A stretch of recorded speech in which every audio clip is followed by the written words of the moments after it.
Beaucoup de gens ont été surpris d'entendre dans les médias que le poseur de bombes, la personne arrêtée, était lié à l'extrême droite, parce qu'il y a probablement cette idée largement répandue que l'extrême droite n'est pas capable de ce genre de choses. C'est plutôt le contraire.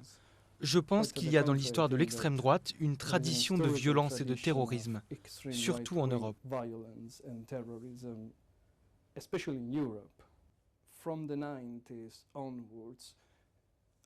Depuis les années 90, ils avaient aussi des problèmes avec les réfugiés. Il y avait un afflux de réfugiés dans la région.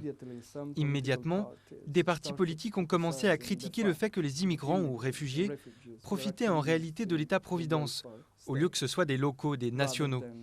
Dans un contexte plus global, on peut dire qu'il y a eu une montée en force de l'extrême droite. L'extrême droite est assez forte en Norvège, comparée à beaucoup d'autres pays.